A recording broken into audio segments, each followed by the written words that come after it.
Dead America, Carolina Front, Book 1. Dead America, The First Week, 1. Written by Derek Slaton. Narrated by P.J. Morgan.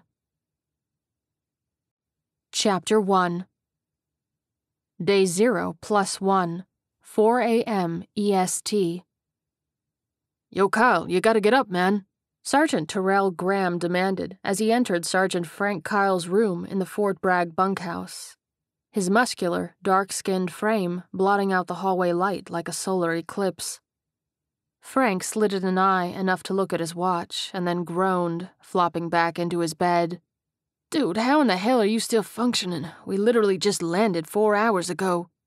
His bald friend shrugged. Better question is how the hell have you still not learned you're allowed to sleep on planes? He teased. The horizontal dark-haired man threw an arm over his eyes. Not everyone can be narcoleptic like you. I swear you could fall asleep during a death march. Come on, Kyle. Terrell smacked his friend's feet hard. Sarge is waiting for us.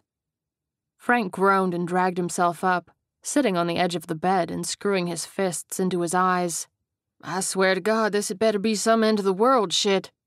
There's that robust optimism we know and love, the taller man declared with a grin and clapped his friend on the back as they left the room. Master Sergeant Charles Long was short and stout but solid.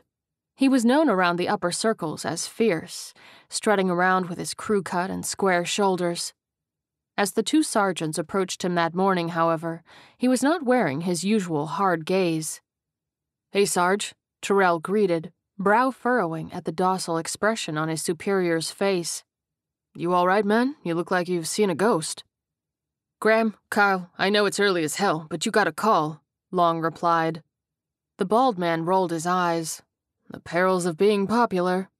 "So who did we impress this time?" Frank crossed his arms. "General Adams," the master sergeant said. The sergeant's eyes nearly bugged out of their heads. "General Adams?" Frank gushed. "As in head of the Joint Chiefs, General Adams?" Long nodded. "Yeah, that General Adams. So you may want to tuck your shirt in there, Kyle." The younger man hastily tucked in his shirt and ran his hand through his bedhead to attempt to smooth it down. "What's he want with us?" Terrell demanded. "You're our CO." Long shook his head. "Not anymore. I was just relieved of duty." "What?" the bald man scoffed. "Why in the hell would he do that? You're the finest warrior in this entire damn outfit." The sergeant put his hands up. "I'll let the general explain." "We're gonna fight for you, Sarge," his subordinate promised. Long smiled sadly. "Terrell, it's okay." He clapped the stunned man on the back. "You guys better get in there. Time is a bit of a factor. I'll be out here when you're done." Terrell nodded. "All right, Sarge." The two sergeants entered the comm room and took a seat in front of the monitor where there was a young female soldier on the screen. "Sergeant Graham and Sergeant Kyle?" she asked. Frank nodded. "Yes, ma'am." "Please hold for the general," she replied, and then the screen went blue, proudly displaying the defense logo. "What the hell is going on?" Terrell threw his hands up. "Why would they let Sarge go like that?" Frank shook his head. "No clue, although I'm starting to think I jinxed us with my end-of-the-world quip." "Wouldn't be the first time you've done that," his bald friend replied. The dark-haired man rolled his eyes. "Man, how many times are you going to make me apologize for that? How was I supposed to know that stripper was an assassin?" "I tell you what," Terrell said and pointed to his shoulder. "You can stop apologizing when my scar heals." The screen flickered, and the broad-shouldered General Adams stood behind a much leaner and older man with graying hair.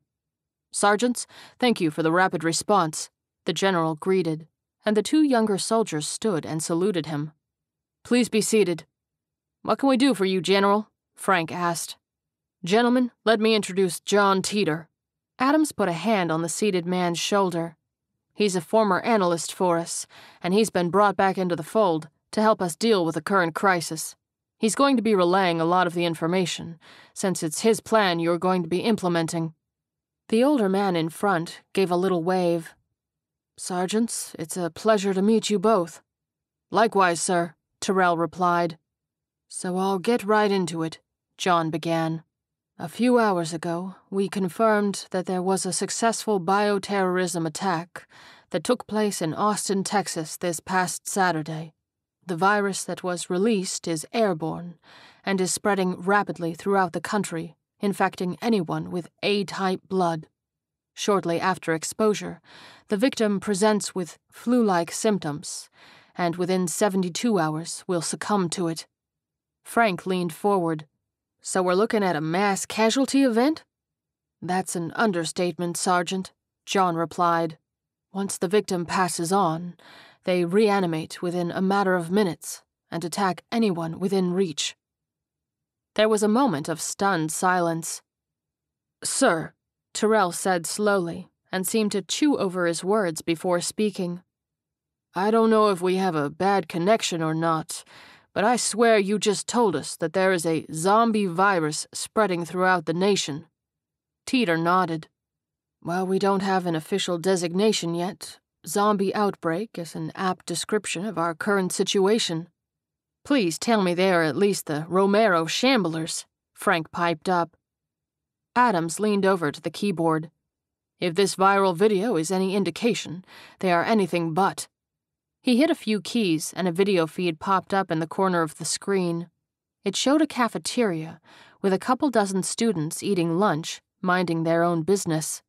The doors burst open, and a couple of zombies rushed inside, tackling screaming students to the ground and tearing at their flesh with their teeth and nails. A security guard opened fire to try to hit some of the attackers, but they wouldn't fall and quickly overwhelmed him. A heavily armed SWAT officer darted into frame and took down a few of the creatures with well-aimed headshots. This was uploaded yesterday to social media, Adams said. It was captured at the University of Texas campus, which is ground zero for the attack. As you can tell, nothing good is going on.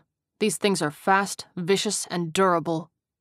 Those center mass hits from the security guard didn't even slow them down, Frank gaped. Yeah, but rewind real quick, Terrell said, and the general did so. Little more, the bald man instructed. There, that SWAT guy, watch his shots. They paid close attention as the zombies hit in the head didn't get back up. Frank pursed his lips. Looks like headshots are the way to go. Headshots on a sprinting target? Terrell said. Nothing like a challenge, huh?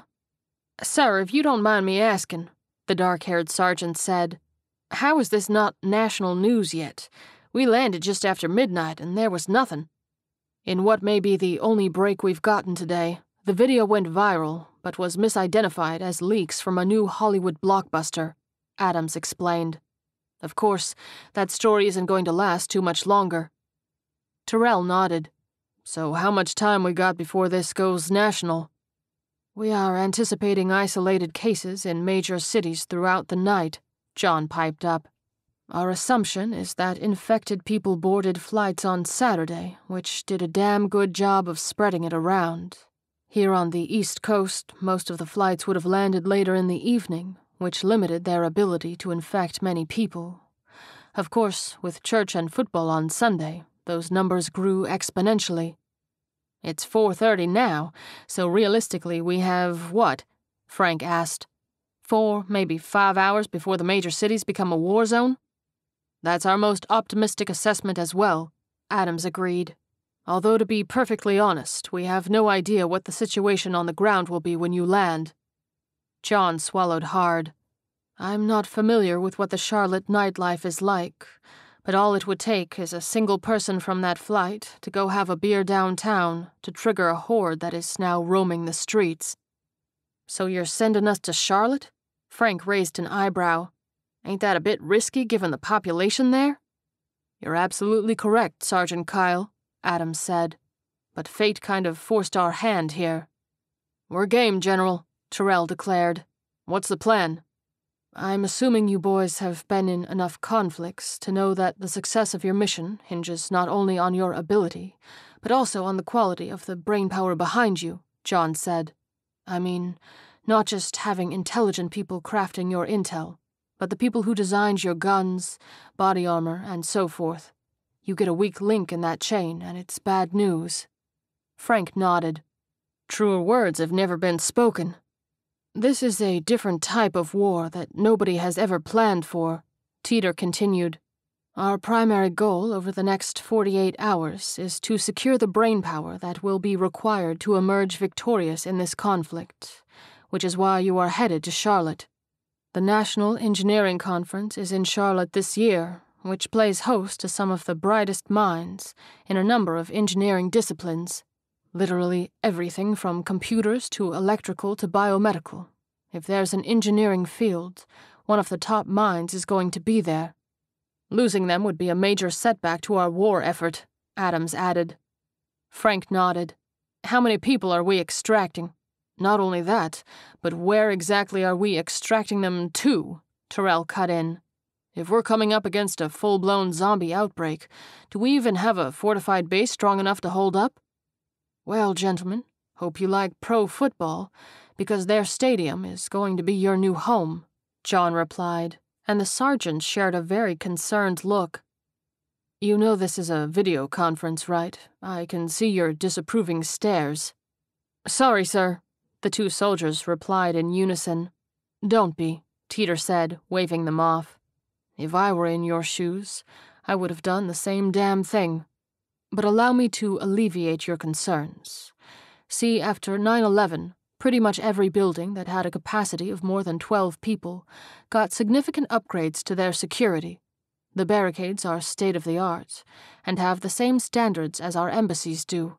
Nothing is getting through them. Plus, there is plenty of open space so that you can set up greenhouses. Greenhouses? Terrell gaped.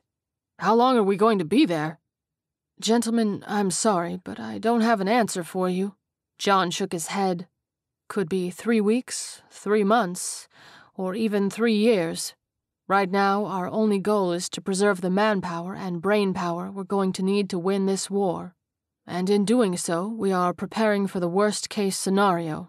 Hence, the greenhouses. Adams leaned forward.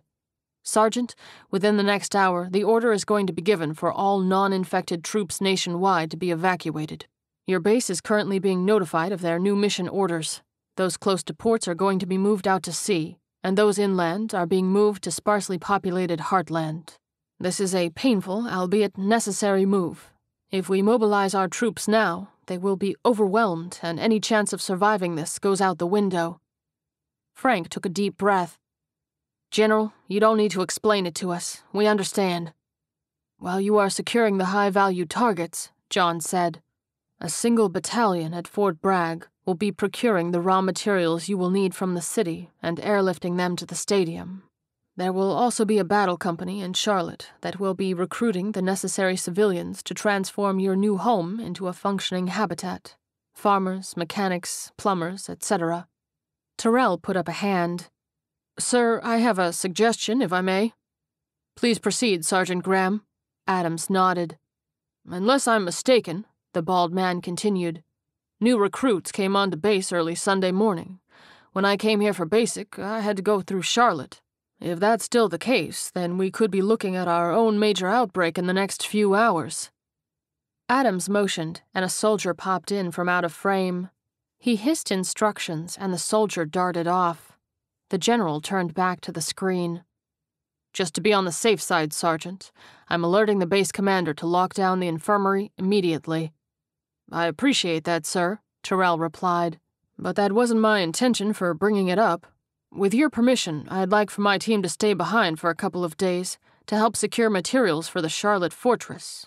If all we have is a battalion of 500 men, most of them are going to have to be devoted to fortifying the base, because its defenses aren't equipped to handle thousands of potential zombies.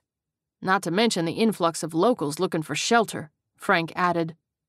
John covered the mic and turned, murmuring and nodding with the general. Finally, they turned back to the screen. We concur with your assessment, Sergeant Graham, Adams agreed. You have 36 hours, then I want you on the way to Charlotte. Coordinate with Lieutenant Colonel Wagner, as he will be running the show on base. Terrell nodded. Understood, sir. Sergeant Kyle, John spoke up. When you and your team arrive at the stadium, I'll arrange for you to be met by the civilian administrator for the facility. His name is Bill Huff. He's an old friend of mine that retired to the area, and he is very good at what he does. While you will be running the show, Bill will be there to keep the day-to-day operations running smoothly, keeping tabs on the residents, making sure there's enough food so you all don't starve, so on and so forth." Frank nodded. "Understood, sir." "Sergeants," Adams said, "I had a talk with the Master Sergeant before you came in, and between his endorsement and your exemplary service record, I am giving you a promotion. As of this moment, you both have the rank of captain. This should clear a lot of paths for you to do what needs to be done." Both men immediately shot to their feet, saluting. "Thank you, sir," they barked in unison. "No, gentlemen," Adams replied, jaw tight. "Thank you. We have several of these fortresses that are being set up across the country, but they are all in much smaller cities. What I'm asking you and your teams to undertake is on par with a suicide mission, which is why I wanted to give you your mission personally. There's not much else I can do from here, but at least I can give you my respect and gratitude." Tyrell nodded. "We'll complete our mission, sir." "Good luck, gentlemen," Adams said. "Go get 'em, boys," John added, and then the feed ended. The two newly minted captains turned to each other, letting out deep breaths as they stared in disbelief. "Figures we'd get a massive promotion at the exact moment money and vacation days stopped being a thing." Tyrell broke the silence. Frank shrugged. "Yeah, but look at the bright side. At least you get to loot and pillage to your heart's content." "Man, I've been accused of stealing from shop owners since I was old enough to walk." The dark-skinned man rolled his eyes. "I almost hate the thought of proving those assholes right, even if it is necessary." "We can switch jobs if you want," Frank teased. "And deprive you of the opportunity to rush headlong into a couple 100,000 zombies?" Tyrell scoffed. "Shit, man, I couldn't do that to you. Wouldn't feel right." Frank raised his chin. "Very noble, Graham. Very noble." "What can I say?" His friend grinned. "I'm a giver." "All right, let's get to work," the shorter man said. "Staging room and 10 sound good?" He held out his fist.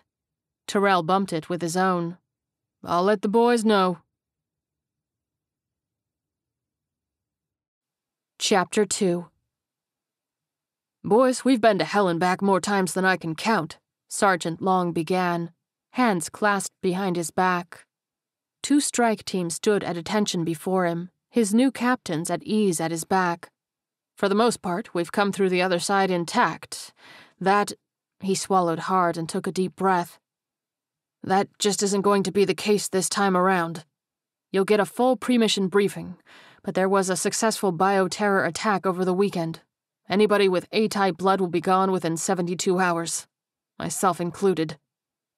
The rigid stance broke, a round of gasps sounding in the small space. The men glanced at each other, eyes wide and worried. "If you're in that group, please step forward," Long instructed, and 4 of the 12 men did so. "I'm sorry, men, but as of this moment, all 4 of you are officially relieved of duty." "Now," Tyrell piped up, "while you are officially relieved of duty, the reality is we can use your help. Our mission is a daunting one, and the time you have left can still be put to good use." Frank stepped forward. "However, we know some of you have family that you may want to attempt to reach. Everyone in this room has done more than their fair share, so you've earned the right to make this choice." In unison, Martinez, Cole, and Owens all stepped up to the front of the line. "I'm in, sir." "Same. Let's get it done." "Guys," one of the young soldiers stammered. "I'm so sorry, but I have to decline. I have a wife and a 3-year-old on base, and I have to get them to safety. Sergeant Long put his hand on the young soldier's shoulder. "You don't owe us any explanation. It's been an honor serving with you, son." "Get your family to Camp Lejeune," Tyrell said. "They're going to be evacuating the military out to sea, and you might have a chance at getting them on one of the ships." The young soldier nodded. "Thank you, sir." He hurried out of the room, one of his teammates clapping him on the back as he went. "Well, Graham," Long said, and took a step towards the strike team. "Looks like you're a man short. Permission to join?" Tyrell nodded, eyes shining with emotion. "Can't think of a better person to be watching my back."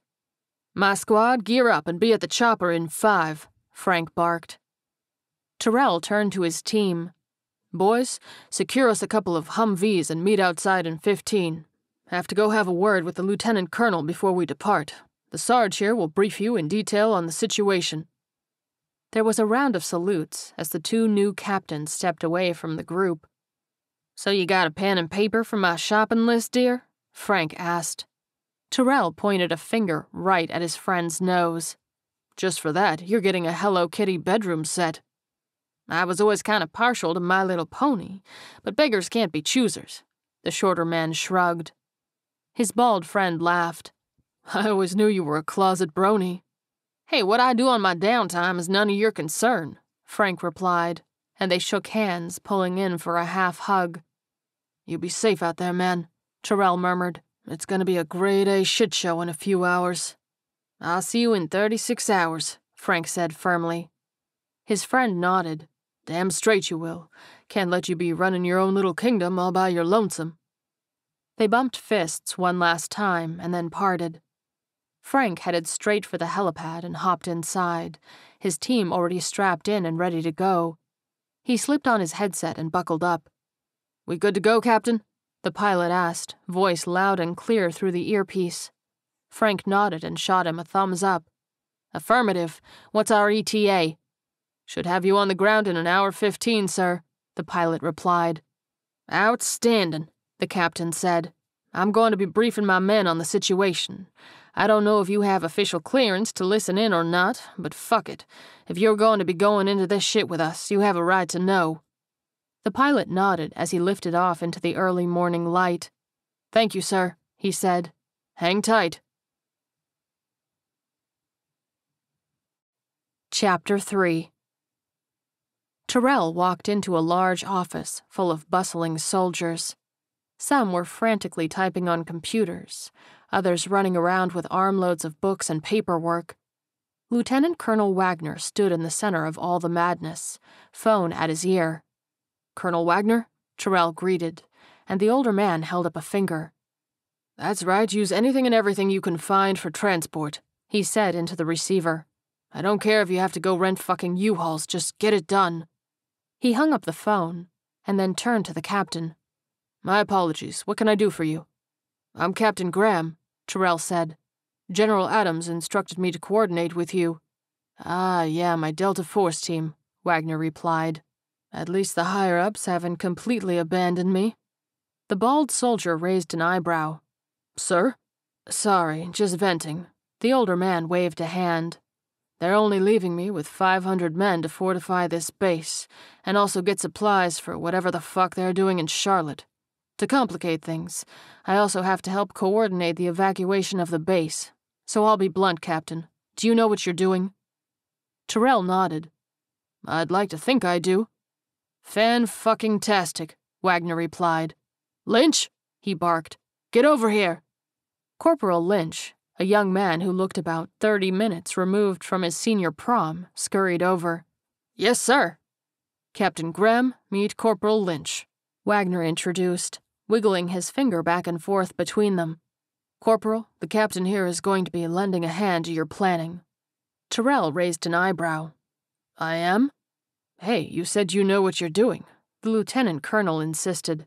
"And yeah, I know, he looks like he'd lose a fist fight with a fucking snowman, but his brain works better than most of the computers in this dump. He just lacks your real-world expertise." The phone trilled and he picked it up. "Hold on," he said into the phone, and then turned to Tyrell. "You need anything, you come find me," he instructed, and then turned his back to take his call. "Captain," Lynch piped up, "I'm set up in the back room here if you'd like to join me." Tyrell shrugged. "Lead the way, young man." He followed the kid, who couldn't be much more than half his age, into a small square room. There was a large table in the center, with a map of the base and the city. Lynch motioned his new friend closer. "Damn, son," Tyrell whistled as he inspected the various pins and drawings all over the maps. "You've been busy." "If what I'm hearing is accurate," the young corporal replied, "there isn't any time to waste." Tyrell nodded. "Lay it out for me." "Over the next 3 hours, this base is going to be evacuated, leaving us with roughly 500 men to accomplish this task," Lynch said. "We have a trio of transport helos, 4 ground transports, and a half-dozen Humvees. On this city map, I've pinned the most likely places we can source vital items. Solar panels, greenhouse building materials, medications, etc. Those are in red. The green flags are secondary comfort items, bedrolls, winter clothing, and so forth. Tyrell raised an eyebrow. Might want to add some charmin to the list. Pretty sure that's going to be a popular request. Valid point, consider it done, Lynch agreed, and jotted it down in his notebook. The blue flags are for food and need to be our top priority.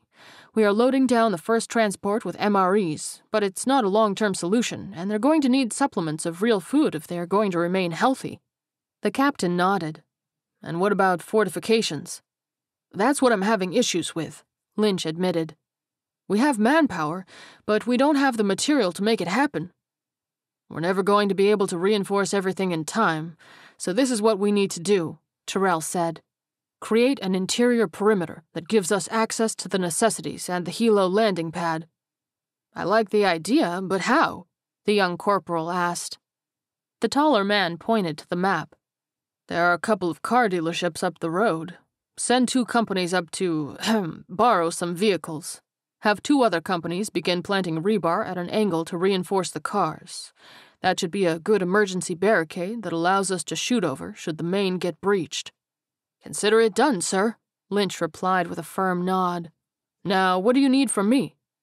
Send 2 of the transports out to collect food, and send the other 2 to the Humvee lot, Tyrell instructed. I'm hitting the hardware store. They should be open to the contractors now, which gives the potential for resistance. The corporal nodded.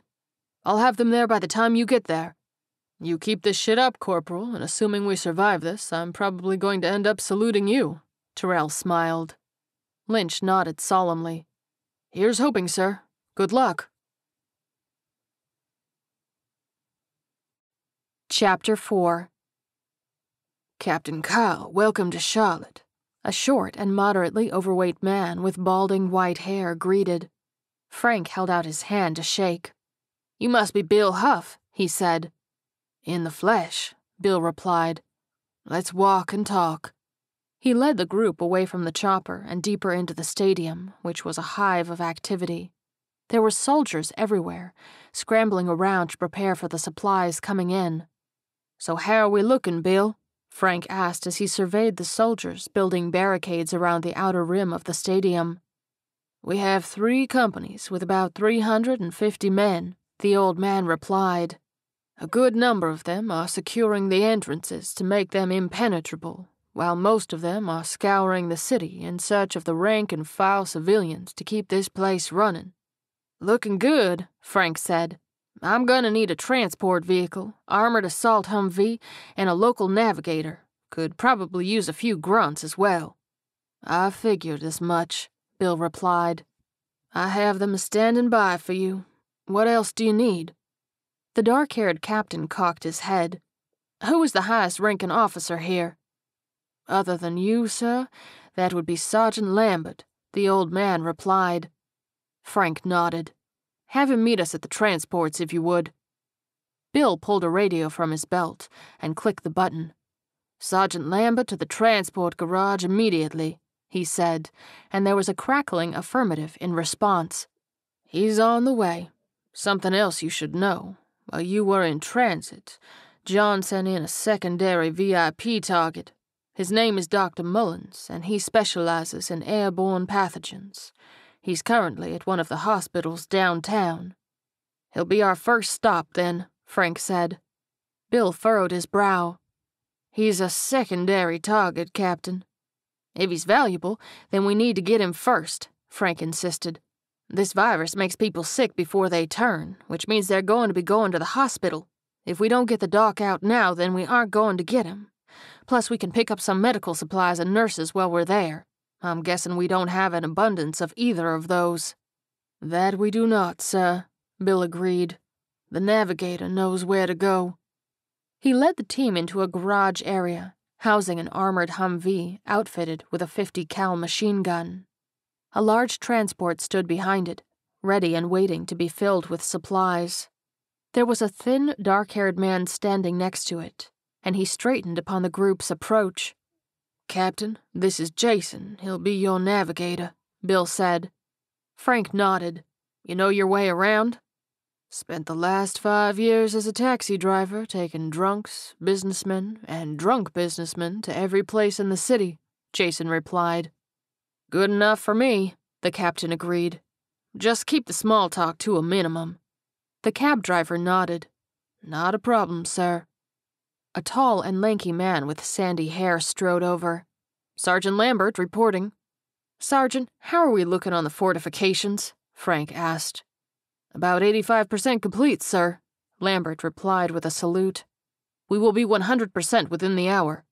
Good to hear it, the dark-haired man replied. Once it's locked down, nobody gets in or out unless they have a military escort. Is that understood? Yes, sir, Lambert replied. Frank nodded. The party is going to get started when the sun comes up, so we can expect civilians to get wind of what we're doing here. They are not to be let in under any circumstances. I prefer you use non-lethal force against them, but protecting this facility is the only thing that matters. If your men are fired upon, you have a green light. Sir, you want us to fire on civilians? Lambert gasped. It's not my first choice, Frank admitted, but we have to protect this place at all costs. We're in a fight for our survival, and that sometimes requires us to do unpleasant things. If you don't think you're up to the task, I'll promote someone who is. The sandy-haired sergeant puffed out his chest. I'll get it done, sir. That's what I like to hear, soldier, Frank barked. All right, let's move like we have a purpose. He hopped into the passenger seat of the Humvee, 2 of his team scrambling into the back.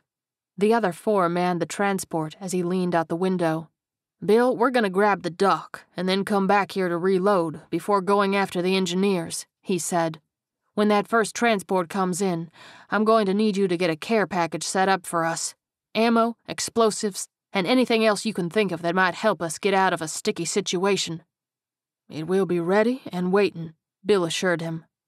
I'm starting to think John may have undersold you, the captain smirked. The old man gave a jovial salute. Wouldn't be the first time, sir. Good luck. Chapter 5.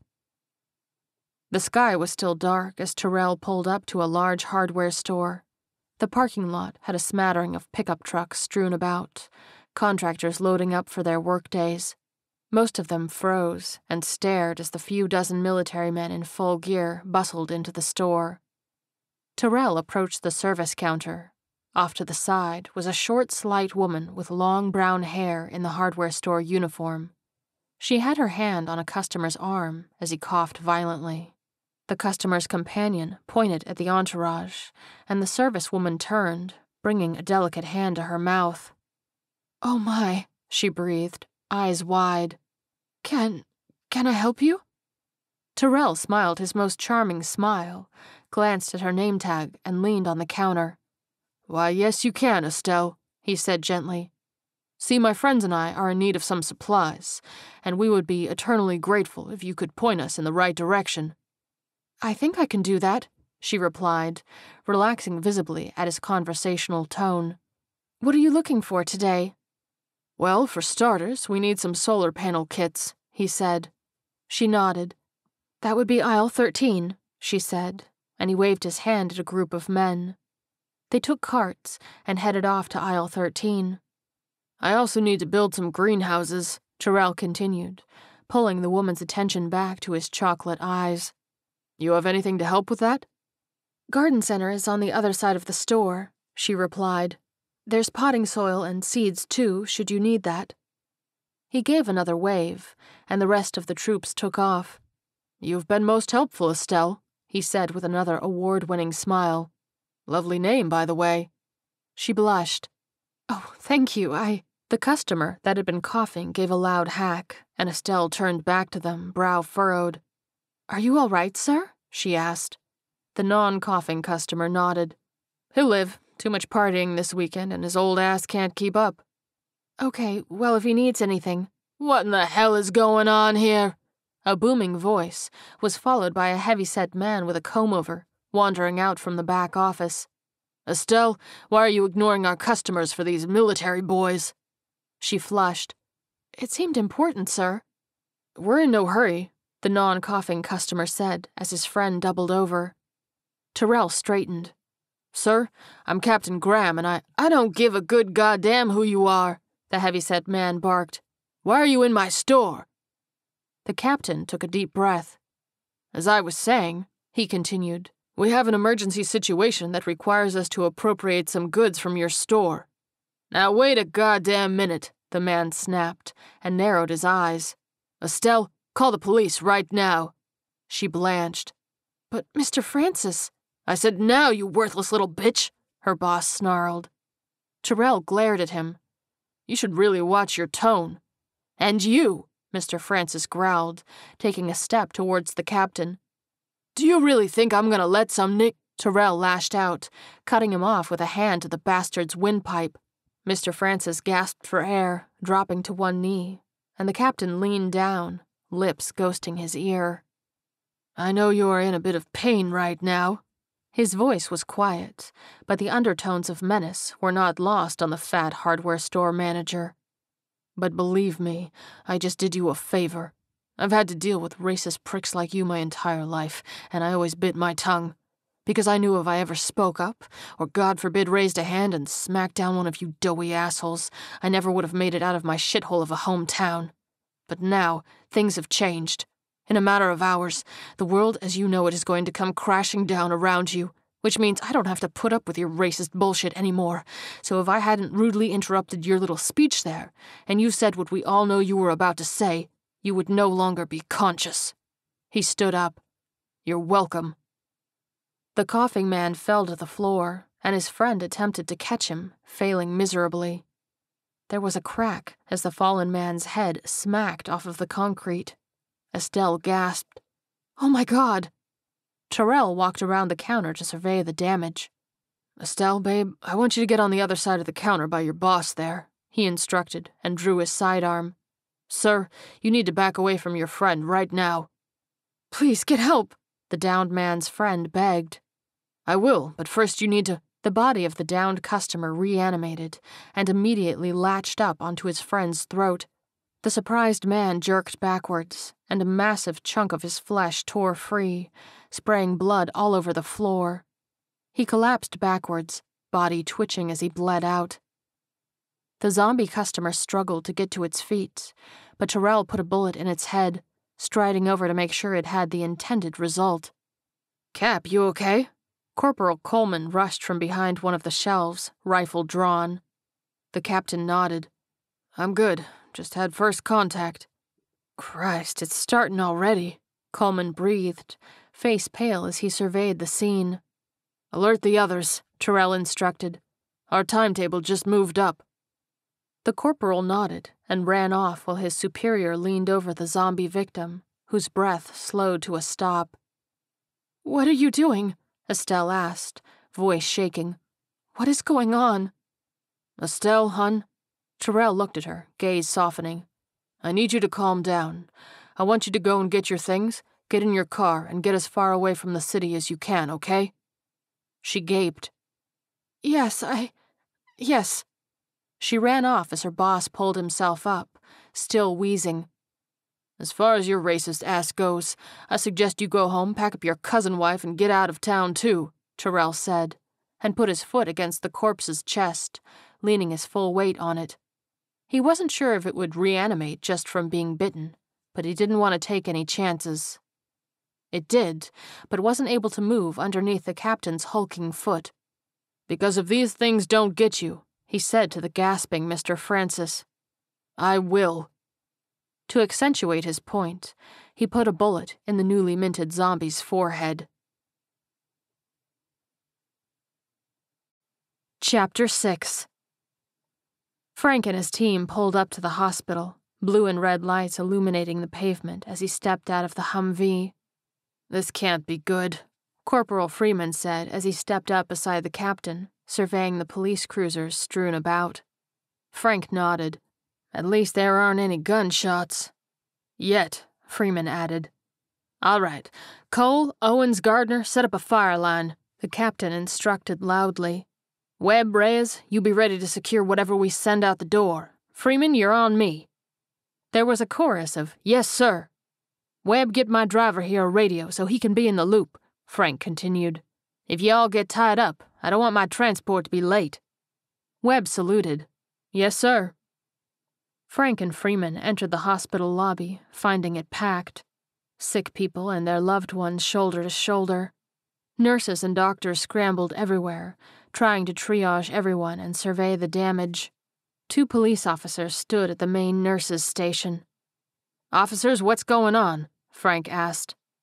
One of the officers raised his chin, hand on his gun. "Who wants to know?" "I'm Captain Kyle, and this is Corporal Freeman." He gestured back and forth between them. "We're here for Dr. Mullins. Now can you tell me what's going on?" "Settle down there, soldier boy." The officer put up a hand and rolled his eyes. "I'm not going to tell you a damn thing until I call this in and see if you're legit or not." "You do what you gotta do. Just don't get in our way," Frank replied. "Nurse, what's going on?" The officer immediately attempted to step between him and the nurse, but Freeman moved into the way, finger on the trigger of his assault rifle. "Wouldn't be a wise move," he warned. "You had your chance to help, but you wanted to be a little bitch about it, so go make your call." The officer's partner gently grabbed his shoulder and pulled him back, as Freeman gave them a dismissive wave. He turned around. "So where's our boy?" he asked. Frank pursed his lips. "Top floor, but there's a complication." "As I told him," the nurse piped up, "about a half an hour ago, the top 2 floors went into lockdown. We don't know what's going on since nobody will pick up the phone, but whatever is happening, it isn't good." She turned her small monitor towards them. It showed a vast room with overturned desks, blood splattered everywhere, and a few dark figures stumbling around in the dim light. "We're going up to get the doc," Frank said firmly. "How do we gain access?" She poked her head out of the station window. "Billy," she called, and an old security guard lumbered over. "Billy, come here. These boys need your stairwell key." "Big gold one right there," he said as he handed over his key ring. "Get you in any door you want." "Thank you, sir," Freeman said and took the keys. Frank turned back to the nurse. "Ma'am, this is what I need you to do," he said. "Tell every nurse and doctor you can find to drop whatever they're doing and head out to the transports just up the street.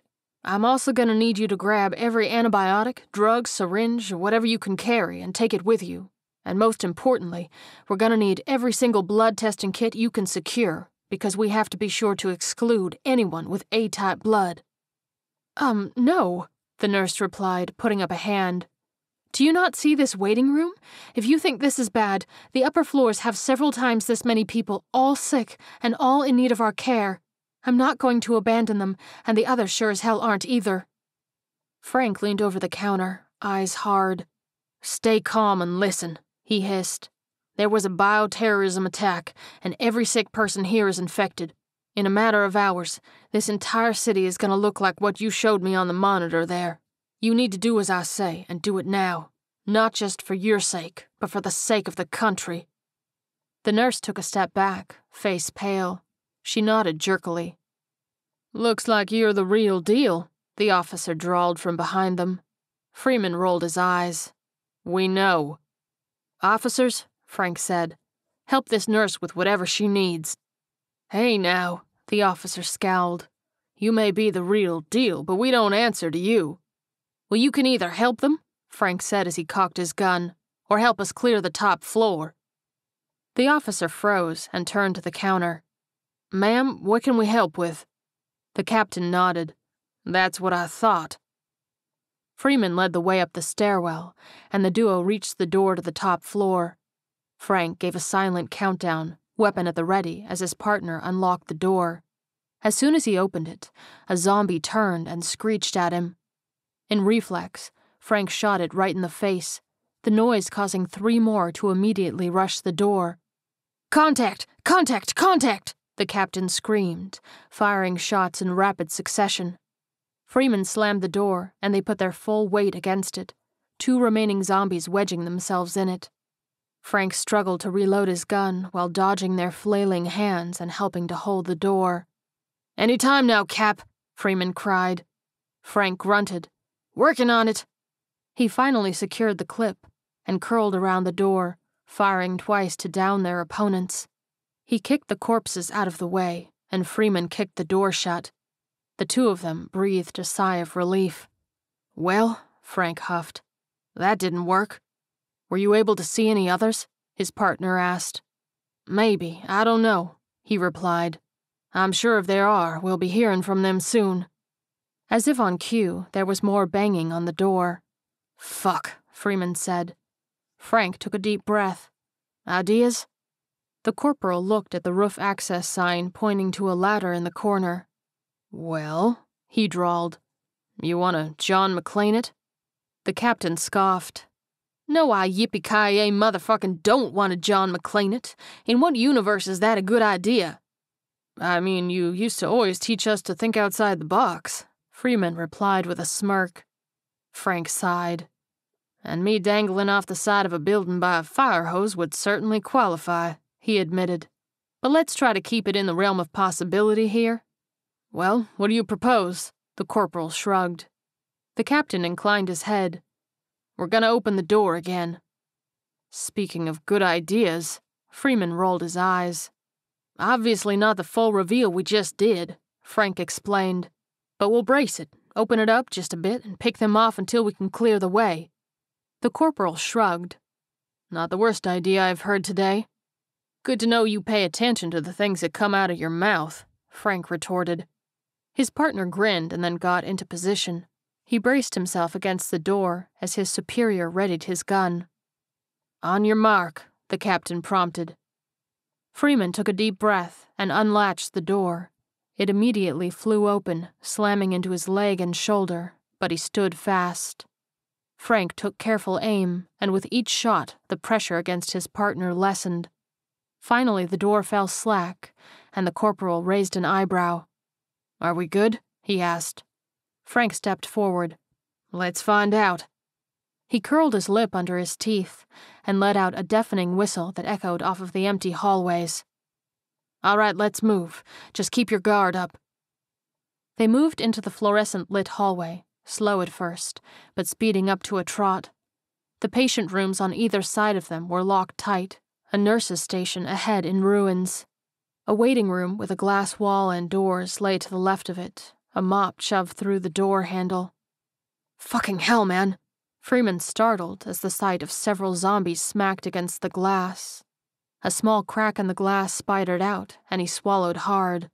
"Fucking hell, man." Frank shook his head. "Come on, let's move." He led the way quickly to the end of the hallway, to the lab doors that had the doctor's name on the plaque outside. He banged on it loudly. "Dr. Mullins, we came to get you out of here," he yelled. There was a moment of silence, and then the latch clicked. A young blonde woman gently pushed the door open, and then brought a tattooed arm up to smack Frank's weapon out of the way. "Yo, watch it with that thing," she snapped. He lowered his arms. "Sorry, you never know what's behind the doors up here." "We're cool," she assured him. "Just get in here." She waved them in, and she secured the door. Two shell-shocked-looking nurses covered in blood stood on either side of a nervous man with jet-black hair in his late 50s. "Where's Dr. Mullins?" Frank demanded. The man raised his hands. "I'm Dr. Mullins. Who are you?" "We're Delta Force, here to extract you and your team to safety," the captain explained. The doctor paled. "Delta Force? What the hell is going on?" "You'll get a full debrief, but we have to move now," Frank insisted. Mullins crossed his arms. "I'm not going anywhere until you tell me what this is about. What happened in this room is going to happen all over this country in a matter of hours," Frank snapped, voice rising in volume. "My orders are to bring you in because somebody way above my pay grade thinks you're important enough to risk my life for. Now get whatever you need because we have to go now." "Hard drives. Get the hard drives," Mullins instructed. The tattooed woman motioned to the nurses. "Grab that laptop beside you," she demanded, and one of the nervous women picked up the offending computer, hugging it tightly to her body. "Webb, we have the package and are on the move," Frank said into the radio attached to his vest. "Copy that, Captain. Loading up meds and professionals now," came the crackled reply. "We'll be ready for—" Machine gun fire blasted through the speaker, and Frank immediately ran over to the window to look down at the street. "Webb, report!" he screamed as zombies poured out of the hospital and his team fired at them. "Y'all may want to hurry up, they getting frisky down here," came the reply. Frank raised a hand.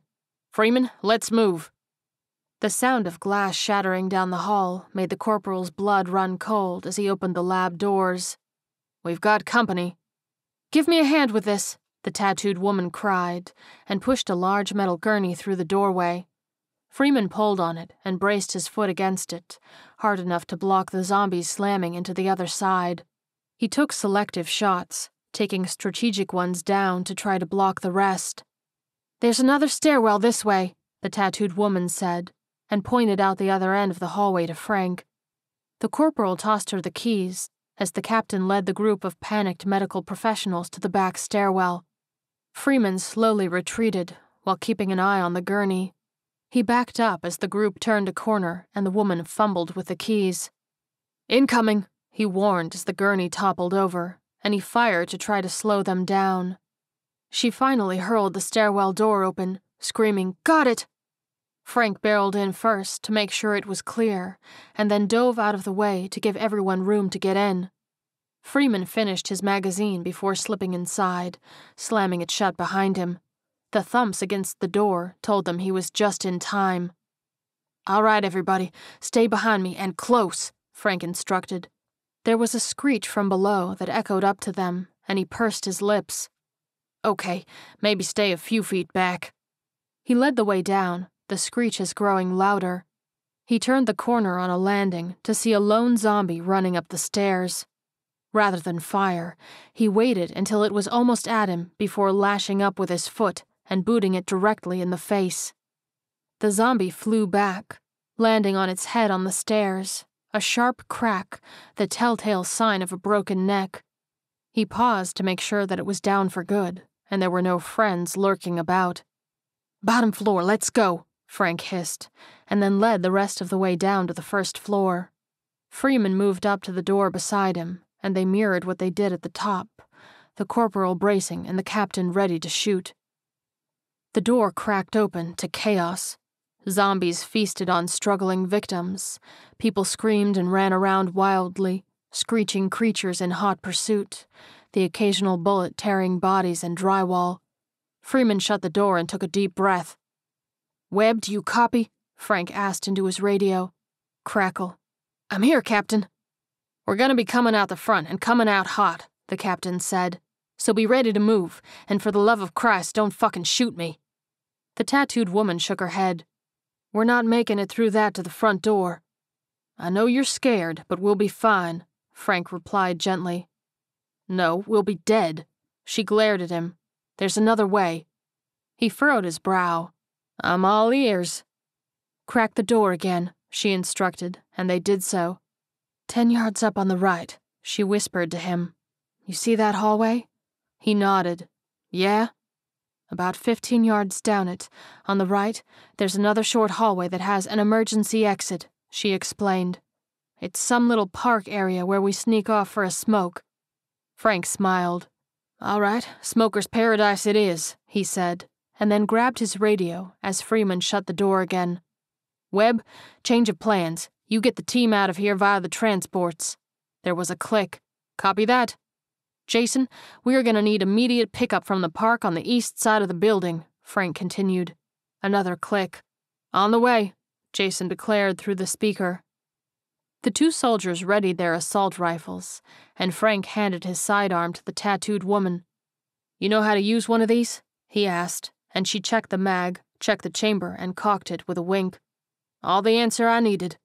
He nodded to the group. "Everybody stay on my 6. Freeman will be bringing up the rear. We stay low, we move fast.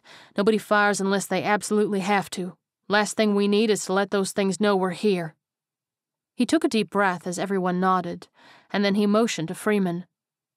The corporal opened the door, and Frank ran out, rifle at the ready. They hugged the wall as they moved quickly down the corridor, eyes everywhere. Freeman brought up the rear, but just as he was about to turn the corner to the middle hallway, a zombie took notice of him and tore their way. He fired, taking its head clean off, and a few zombies stopped their feasting to look in their direction. Freeman dispatched them as the group sprinted to the escape hallway. Frank stopped short, peeking around at the sight of half a dozen zombies feasting on a body, blocking their path. Freeman continued to fire down the first corridor, holding the lobby horde at bay, and Frank pulled a grenade from his belt, snapping out the pin. "Fire in the hole!" he cried, and threw it into the group of zombies right at the emergency exit door. The explosion rocked the building, sending body parts flying everywhere. A severed leg smacked against the wall, right next to Dr. Mullins, whose eyes nearly bugged clean out of his head. Frank peered around the corner to see that not only all of their enemies were mush, but the door had blown right off of its hinges. "We're clear," he called, leading the group out to the park. The Humvee was waiting, and Frank threw open the back door so that the nurses and doctor could hop in. "Let's go, Freeman!" Frank screamed back through the door, and Freeman sprinted towards him, a horde right on his tail. "Go, go, go!" he cried, and Frank leapt into the vehicle, the tattooed woman holding the back door open. Freeman dove in, and she pulled the door shut just in time, the zombies slamming into the side of the vehicle. "I'm in, let's go!" Freeman yelled, and Jason floored it. The ride was bumpy, but they made it out to the road safely, speeding off down the road. It was deathly silent for a moment, as everyone tried to process what they had just survived. "So," Jason drawled, "that was a hell of a thing, wasn't it?" Frank huffed as he climbed up into the front seat. "Jason, what did I say about small talk?" "Sorry," the driver replied with a nod.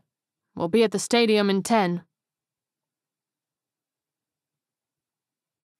Chapter 7. "Looks like word is getting out that trouble is on the horizon," Sergeant Long said, inclining his head at a few people hastily throwing bags into a hatchback across the street. Terrell sighed. "I feel kind of bad for them because there's not really a place they can go that would be safe." "Well, if you think about it, you could say the same thing about us." Long took a deep breath. "Well, you at any rate. Not really going to be my problem soon." "Keep your head up, Sarge," Terrell replied, and clapped his companion on the back. "Those science geeks have been known to be wrong before." Gunfire spattered in the distance. Terrell's radio crackled. "Captain, was that you?" Coleman asked through the radio from inside the grocery store. The captain lifted the mouthpiece. "Negative, Coleman. Civilians down the street." They walked to the edge of the grocery store parking lot as more shots rang out.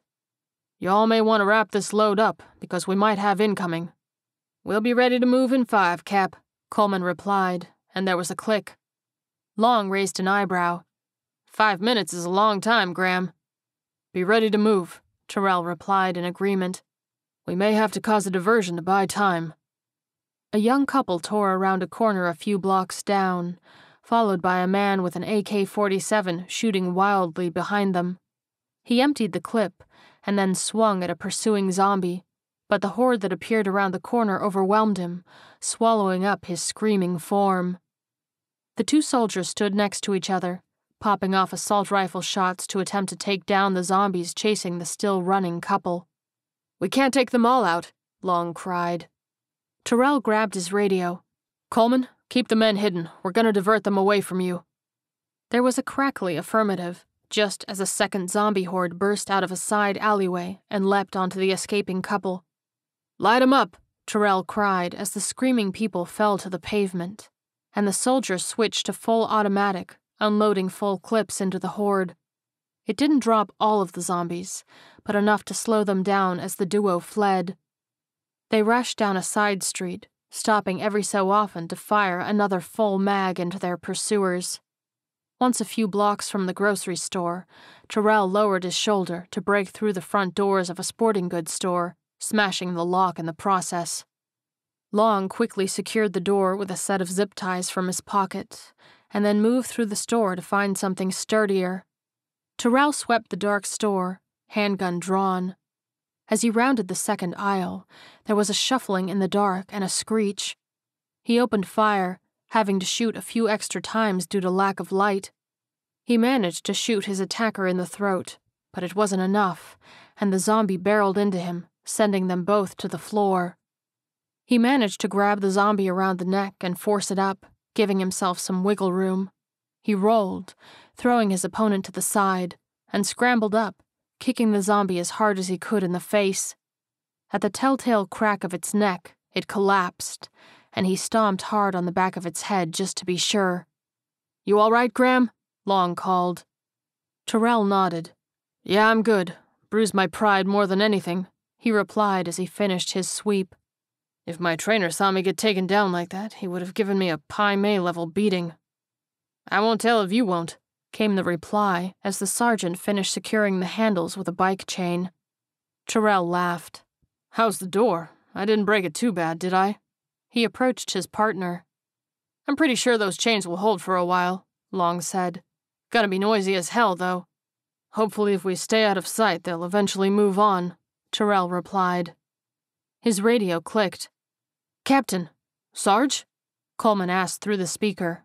"You boys all right?" "Yeah, Coleman, we're good," the captain said. "Down a few blocks at the sporting goods store." "Will you give us a minute? We'll be down there to get you out," the corporal instructed. "Negative, Coleman. You get those supplies back to base," Terrell replied firmly. "Captain? That's an order, Coleman," the captain cut in. "Those supplies are the priority. We're locked up tight here, so we're safe for a while. We've pretty much depleted our ammo, so we aren't in much of a condition to fight anyway. Hit me back when you drop them off, and we can arrange a pickup. Because I don't know about Sarge here, but I sure as hell don't want to do a 3-mile run through the city." Long barked a laugh. "With this humidity? Hell no." "You got it, Captain," Coleman said reluctantly. "Y'all be safe." "Y'all too, Coleman," Terrell said. "Graham out." "I think there's some lawn chairs in aisle 6 if you'd care to join me for some lounging." Long motioned over his shoulder. "I think we've earned it." Terrell nodded and clapped him on the back.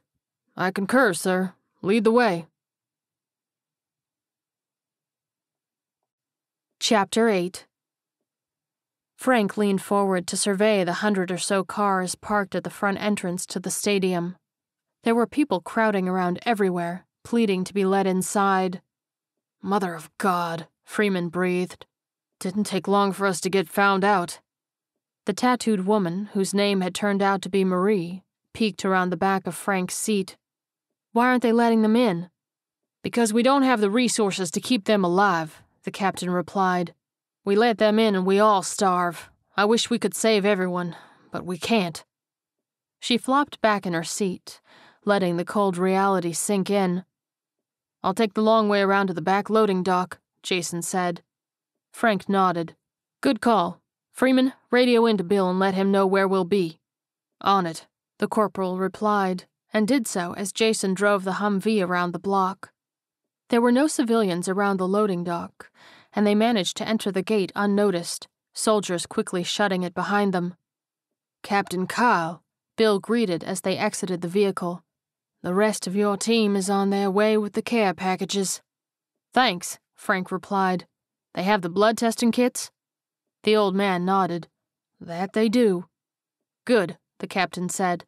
"I have a few more nurses here, as well as the good doctor."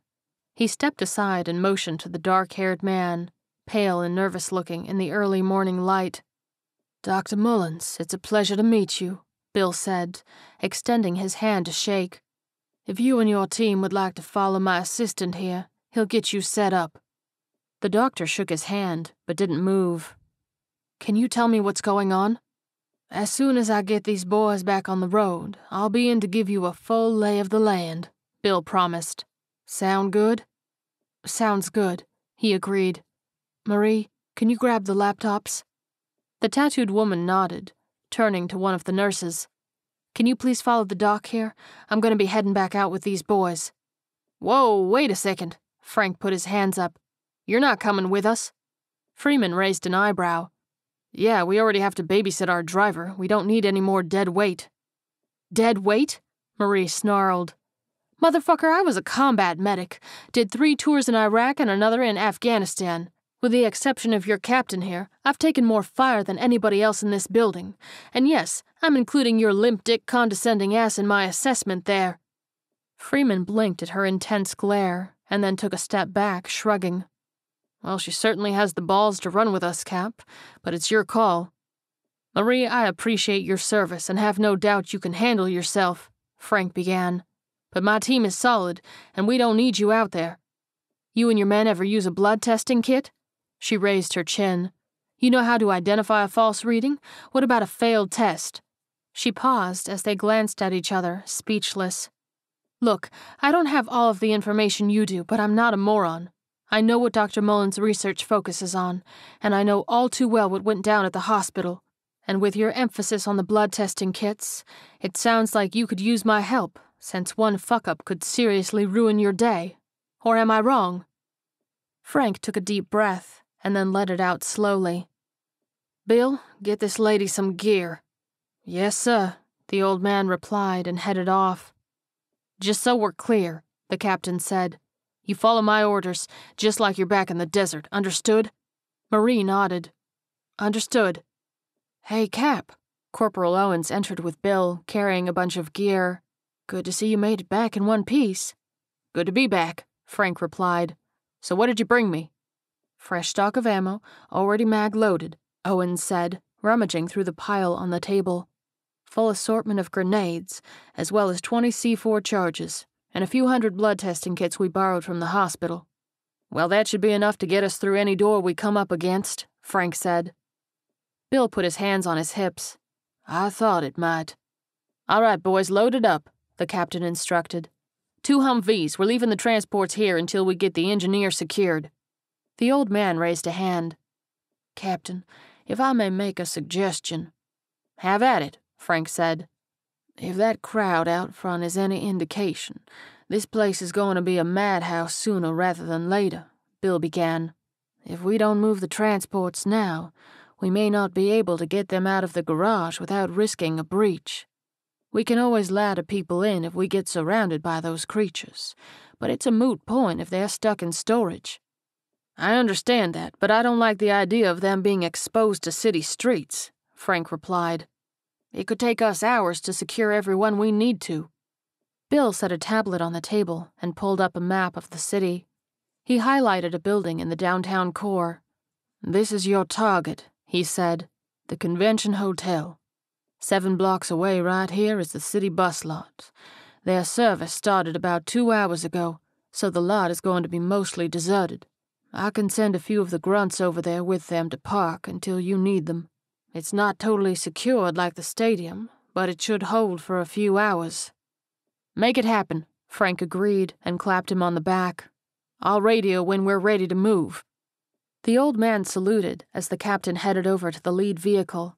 He hopped into the passenger seat, nodding back at Marie, Freeman, and Owens. "All right, Jason, to the hotel," he instructed. The driver grinned. "Yes, sir. Tell your boys to keep up, 'cause we're gonna be moving." He popped the Humvee into gear as soldiers opened the garage gate and peeled out, the other vehicle close behind. They tore down side streets, encountering no resistance as they squealed tires around the city. There were rogue zombies here or there feasting on a body, but no large groups. Jason slowed down as a massive wreck came into view at an intersection a few lights up. "Shit," he muttered, hoping we could get closer before having to get on the main drag. "Hang tight." He took a sharp left and drove for a few blocks before making a hard right. On the main street, there was complete chaos. People ran around everywhere in the streets, zombies tearing after them. There were several busted cars, smoking and some overturned. Bodies littered the street. Jason slammed on the brakes. "What the hell are you doing, man?" Freeman cried. "We gotta move." The driver froze, unable to even breathe at the carnage before him. "Jason, where's the site?" Frank asked gently. His mouth moved up and down like a fish before he could make any noise. It's... "Jason," the captain said sharply. He jumped in his seat. 5 blocks up, 2 blocks left." "I want you to floor this thing. Drive through anything that comes across your path," Frank said firmly. "Do it, now." Jason took a deep breath and then punched the accelerator, screeching the tires and launching the Humvee up the road.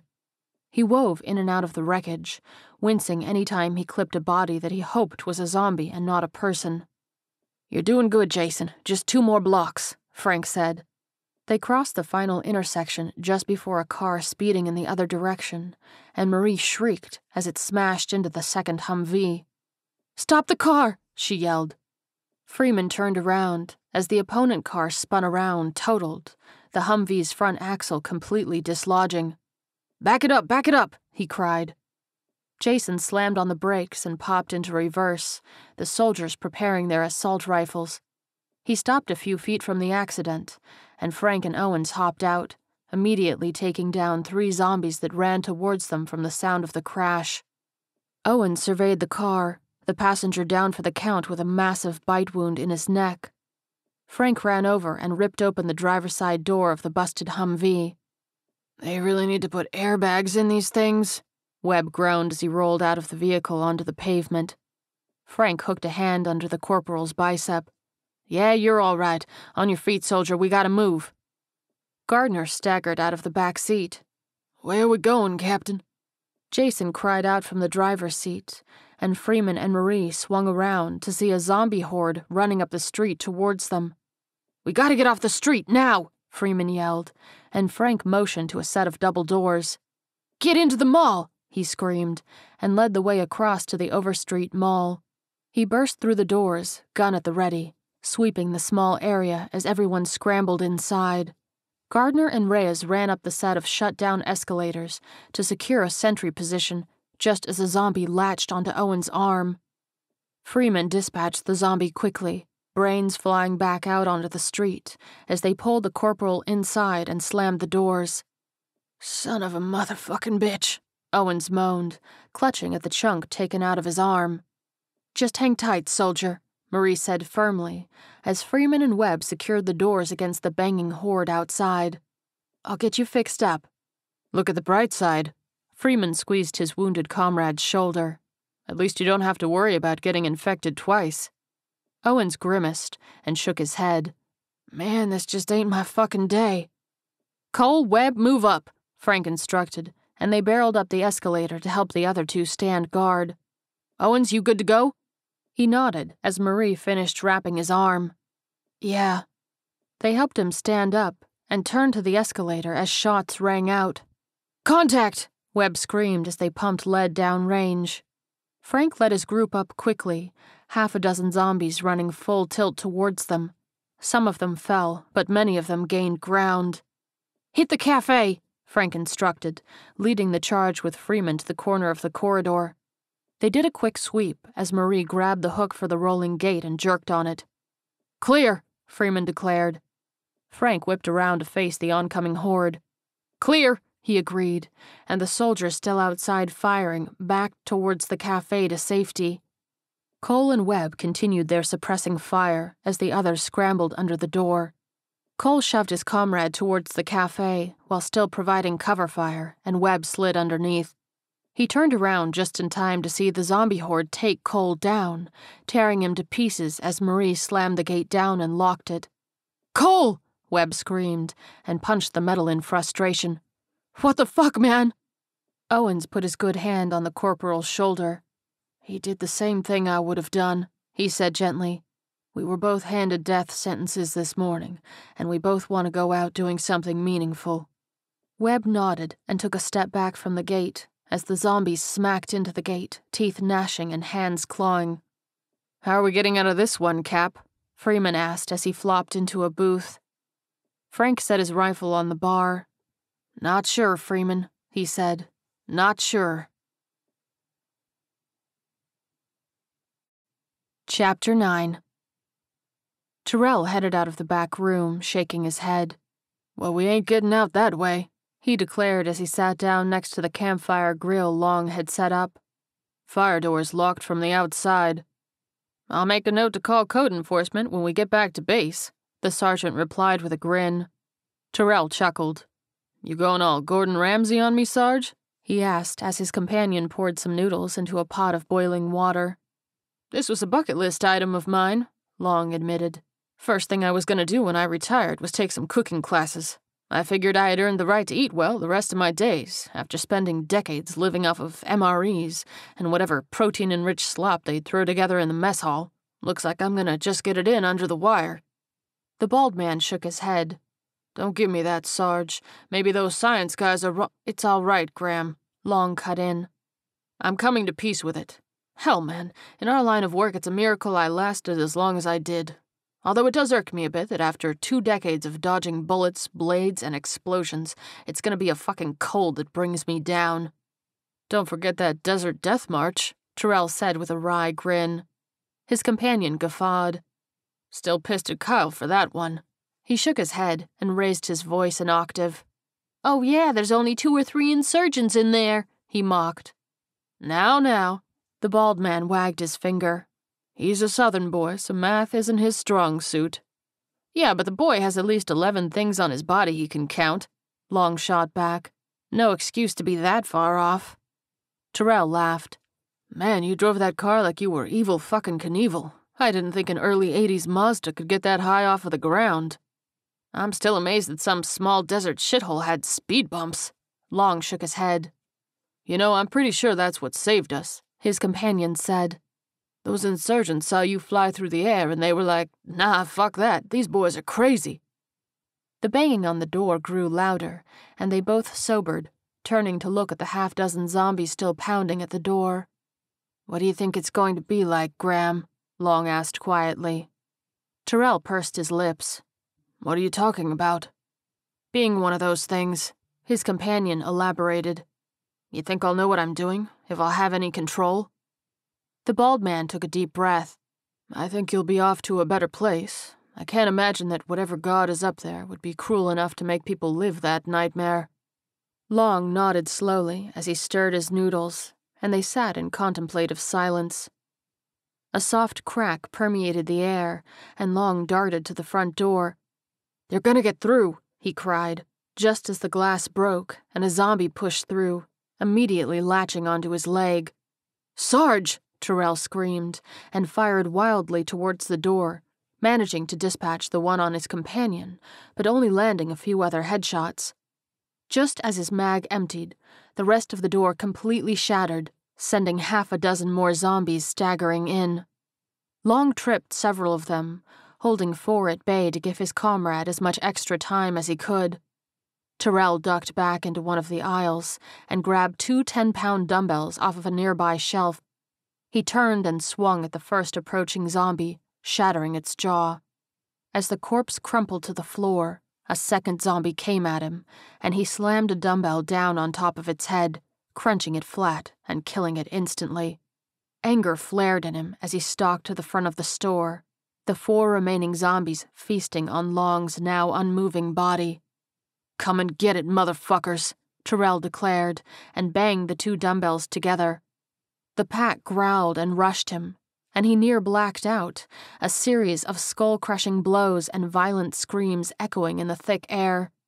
He collapsed as the last one fell, hands covered in blood and brain matter, the stench of death ingrained into his skin. He took a series of deep breaths to attempt to calm himself, and looked helplessly at his fallen friend. I'm sorry, Sarge, he whispered, crawling over to him.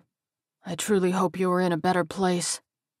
He raised a dumbbell and slammed it down into Long's face, caving in his skull to prevent reanimation. He swallowed hard and then reached for his radio.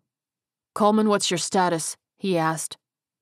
We're stuck at base, Cap, the corporal crackled back. Half the fucking town is out front trying to get in. You need me to come get y'all? Nah, it's cool, Terrell replied. You help them boys get squared away. I could use a little fresh air. He reached down and grabbed Long's spare mag, snapping it into his handgun. With one last salute at his fallen companion, he stepped outside. Chapter 10. The sucking sound of the steam wand overpowered the grunts of the zombies as Jason made lattes for the group of soldiers sitting around the cafe. So if I'm reading this correctly, we can reach the convention hotel via an over-street walkway here, Frank said, pointing to a section of the mall map on the table in front of them. So all we have to do is fight our way through a couple dozen zombies, then it's a leisurely 50-yard stroll to our target, Freeman said, throwing up his hands. You make it sound so easy, Captain. Don't I, though? Frank asked. Sadly, I'm not sure how we're getting past them. Can't shoot through the gate, and if we open it up, we're gonna get overrun pretty quickly. We could always use the C4 on the gate, Freeman suggested. That should vaporize a good number of those things. The captain pursed his lips. And possibly us in the process, he said, and knocked on the faux wood counter. I'm pretty sure the architect picked these based on their aesthetic rather than its explosive rating. The corporal motioned to the back room as Marie exited from there. What about hiding in the storeroom? One collapsed beam and we're trapped. Frank shook his head. No good. Find any knives we can use to poke at them through the gate? Freeman asked the tattooed nurse. Wasn't looking for that, but I think I found a way out, she said. Freeman and Frank shrugged at each other and nodded, turning back to the coffee bar. Pumpkin spice latte for Freeman, Jason declared as he set a perfectly poured cup on the counter. The corporal grinned at the heart in the foam. Thank you, my good sir. Good to know that deep within a Delta Force badass beats the heart of a suburban housewife, Marie teased. Freeman put up a hand as he swallowed, a foamy mustache left on his face. Mock me all you want, but this is some tasty shit. Just don't spoil days of our lives or he'll gouge your eyes out, Frank said, curling his hand into claws. Rawr! Marie chuckled as she led them into the back room. She pointed up at a large air duct grate. Oh, look, you might get to John McClane it after all, Frank declared. Freeman choked on his beverage a little. Yeah, there's no way I'm climbing through an air duct, he sputtered. Relax, Pumpkin Spice, Marie retorted. That's not going to be necessary. Take a look. The captain climbed the shelving to peek through the grate. It was only about 5 feet deep and opened up into the neighboring store. Looks like it's the air intake for the AC, he explained as he climbed back down. It goes right into whatever is next door to us. How does that help us exactly? Freeman asked. One door over isn't going to make a whole lot of a difference.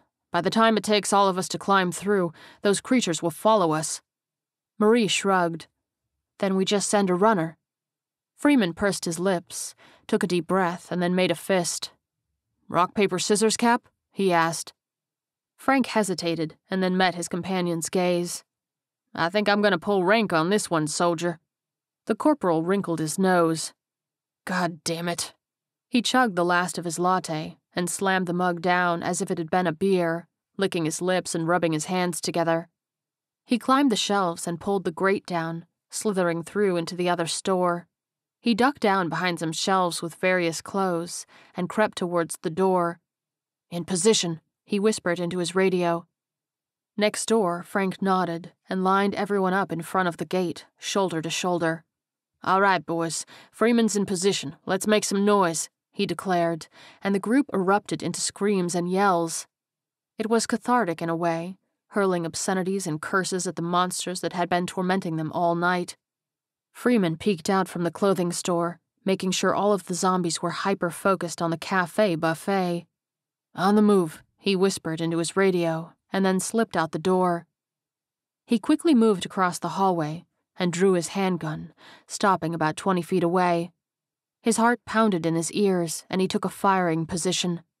Operation Gump starting in 10, he said into the radio. Be ready to move. Frank grinned. Run, Forrest, run, he replied. Freeman took a pre-sprint stance and then fired at the horde. After 3 in quick succession, he took off down the long hallway. He glanced once over his shoulder as the entire horde took off after him, and hoped to hell that nothing would pop up in front of him.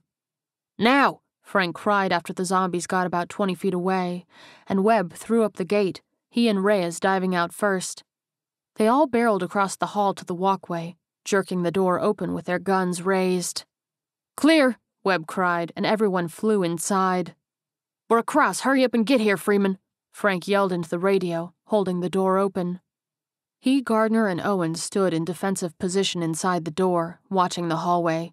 Freeman came around the corner, the horde hot on his heels. Slide now, Frank screamed, and the corporal dropped into a textbook baseball slide, as if stealing second base. The 3 soldiers opened fire, unloading their entire clips into the oncoming wave. It gave Freeman enough of a gap to pop back up and tear through the door, the 3 soldiers slamming back against it. Gardner started zip-tying the doors. Here's hoping they don't know how to open doors, because those ties aren't going to do much good, he said. If they get lucky and hit the latch, that should hold them shut, Frank said.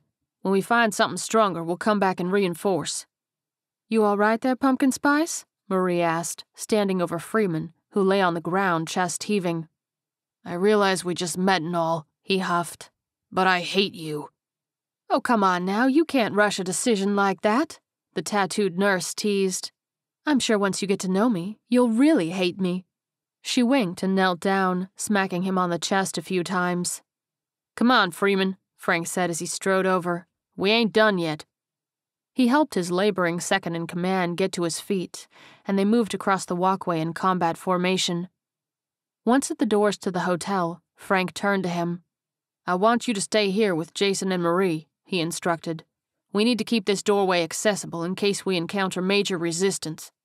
I need a breather anyway, Freeman replied. Don't slack off too much, or else Marie will mock you mercilessly, Frank replied, a wicked glint in his eye.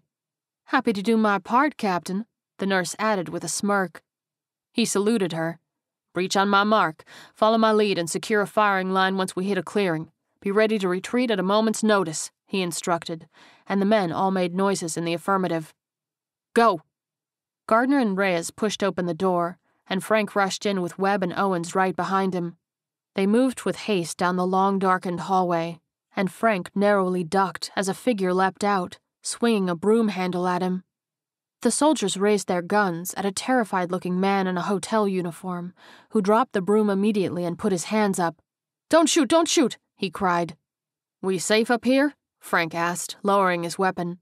There were a few other hotel employees behind him, dressed in bellhop and housekeeping uniforms. Kind of, the man replied with a nervous shrug.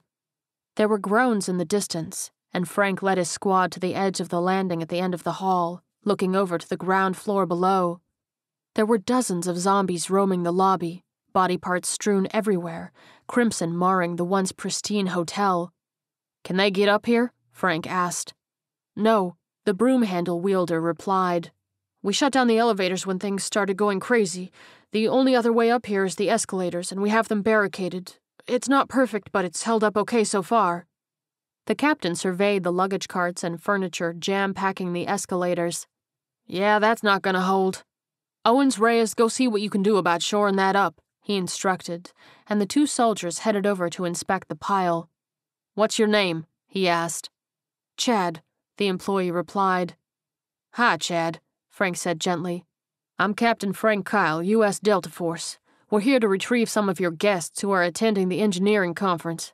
Are they still in their rooms? The ones who made it are here, the scared man replied.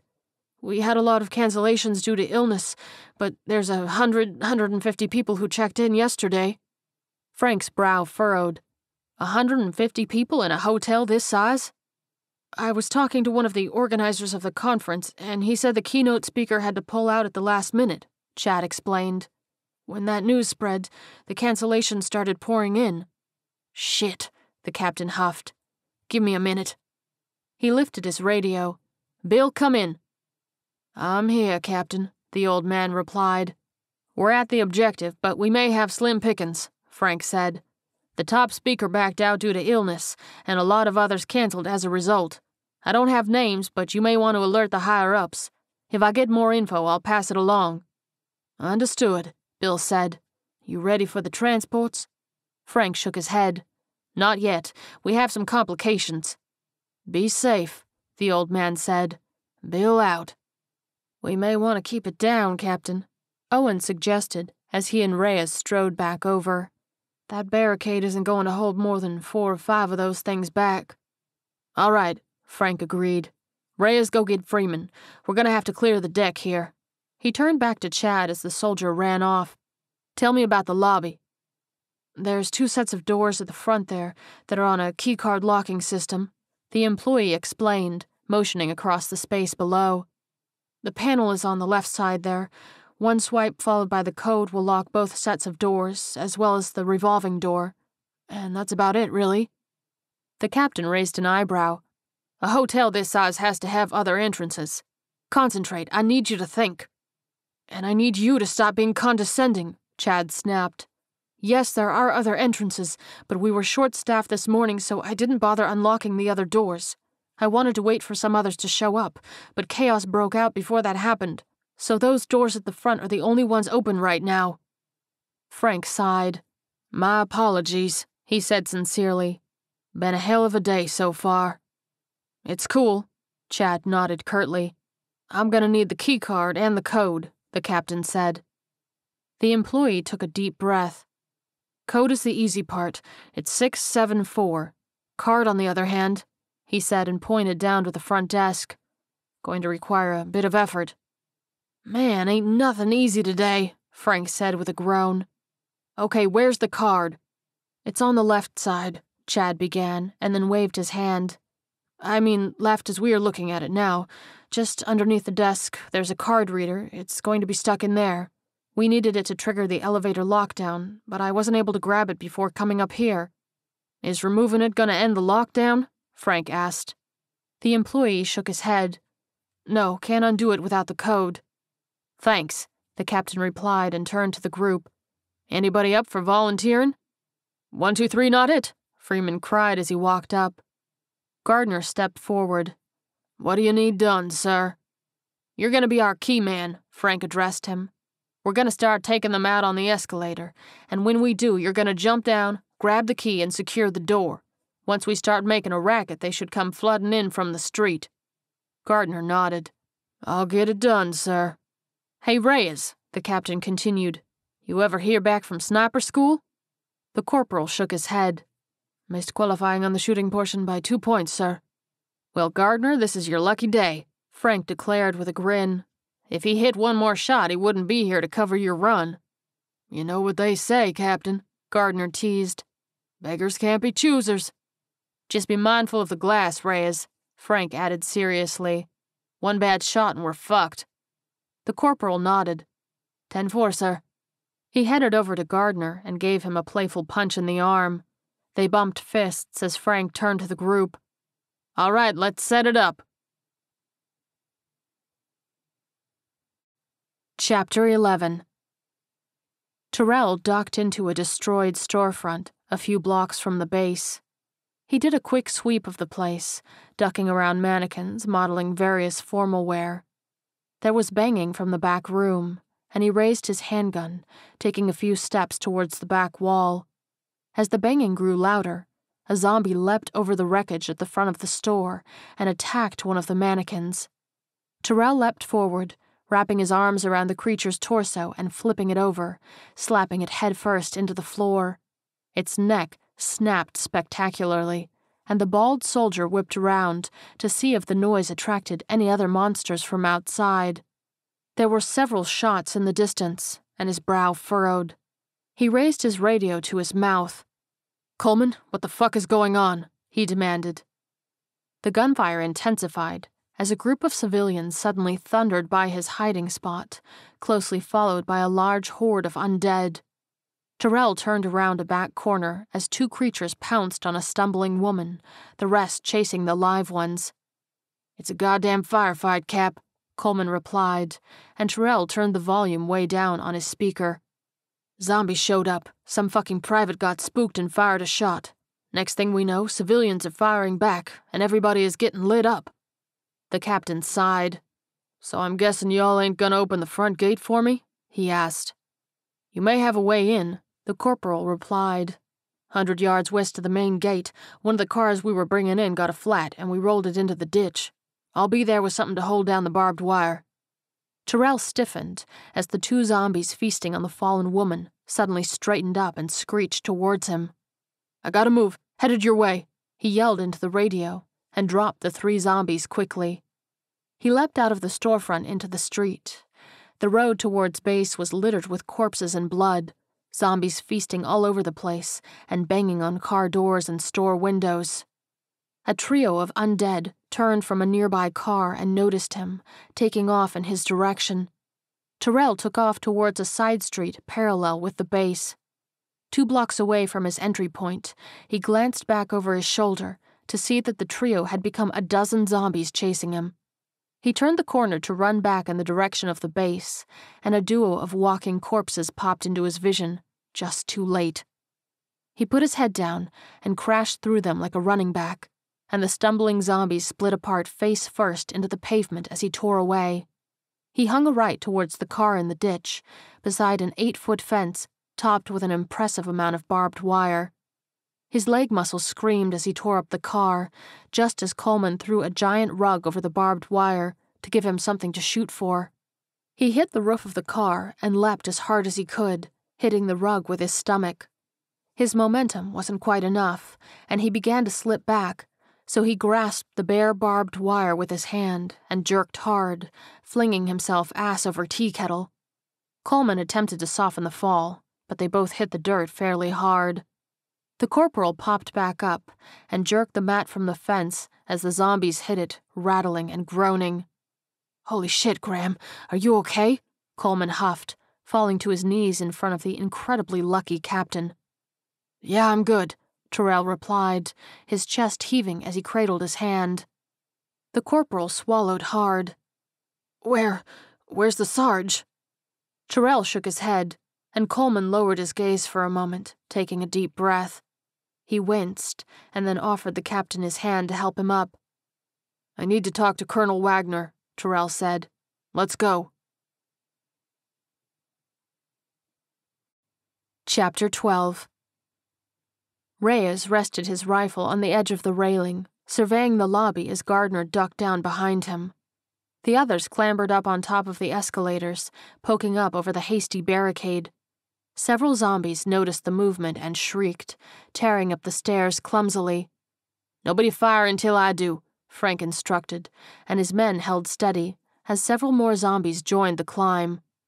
They hit the barricade, furniture and luggage shifting and groaning under the weight of the corpses pushing against it. Frank looked over at the front desk, making sure that the lobby was clear, and then raised a hand. "Gardner, go!" he yelled, and then aimed and hit a zombie in the head. The other three followed suit, carefully popping off rounds to hit enemy after enemy in the face. Gardner leapt over the railing, holding on so that he hung off of the other side like a monkey. He turned sideways and sprung out, kicking off of the railing and grasping a light post, sliding down like a fireman. As soon as his feet hit the floor, he tore towards the desk. A rogue zombie took off in his direction, but Reyes felled it before it got too close. The barricade began to crumble, the zombies pressing under luggage and causing it to buckle under the pressure. The soldiers were having a hard time getting good shots with the angle they were forced to take. "Suppressing fire," Frank commanded, and Owens and Webb went full auto, pumping round after round into the horde.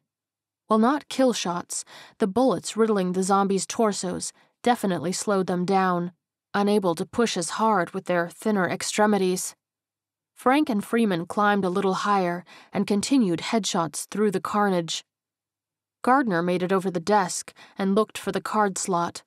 A zombie popped up from under it, and he grabbed it by the shirt, throwing it over the desk and into the main lobby for Reyes to deal with.